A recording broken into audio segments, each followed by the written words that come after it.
তুই থামবি, আর একটু হলে বাবার চোখে পড়ে যেত আর ব্যাস। বান্দা রোমান্টিক তো হ্যাঁ। বাদ কখন দিল?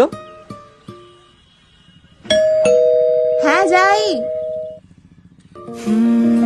কেটে গেছে দিন জল পেরোতে, চাইছে না ঠিক সন্ধে হতে, ভেসে যাবো তবু দিচ্ছি স্রোতে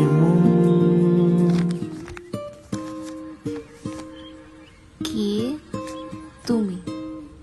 এমন একটা স্বপ্ন যেটা তোমাকে ছুঁতে ভয় পায়। ধ্যাৎ, আমি শুধু ভাবছি কাকু দেখলে কাকুর রিয়াকশনটা কি হতো। রোমিও বাড়িতে এসে চিঠি দিয়ে গেছে। কিন্তু যাই বলিস ভাই, কিউট তো আছে। মা, আমি পাড়ার দোকান থেকে আসছি।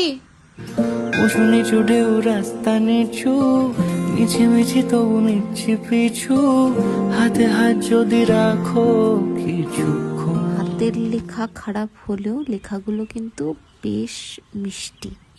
তার থেকে বেশি মিষ্টি এই চকলেট আর তোমার হাসিটা। ওই, ওটা আমার। আমি ভাবছি এই রোমিওটা কে হতে পারে। সেটাই তো, চিঠিটা কোয়েশ্চেন লিখে রাখি আর পরের দিন সেটা উত্তর সমেত পাই। ওটাগুলো করছে কে? যেখানে বলো ওয়েট, সূর্য রাখি, যেখানে বলো 14 তারিখ পাটুলি ক্যাফেতে ওয়েট করব, ঠিক সন্ধে 7টা। হ্যালো। হ্যাঁ হ্যালো, তাড়াতাড়ি আয়, সেই চিঠি রোমিও এসে গেছে।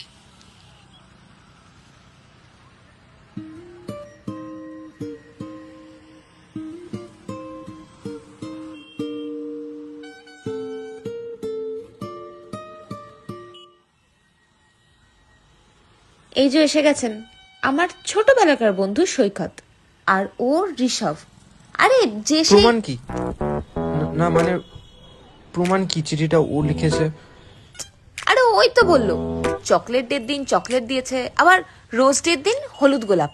বাই দ্য ওয়ে ঋষভ, তুমি কি করে জানলে হলুদ গোলাপ আমার ফেভারিট? আমিও তো জানি হলুদ গোলাপ তোর পছন্দ। আর একটা জিনিস জানিস তো, ছেলেটা খুব বানান ভুল করে, একদম তোর মতো।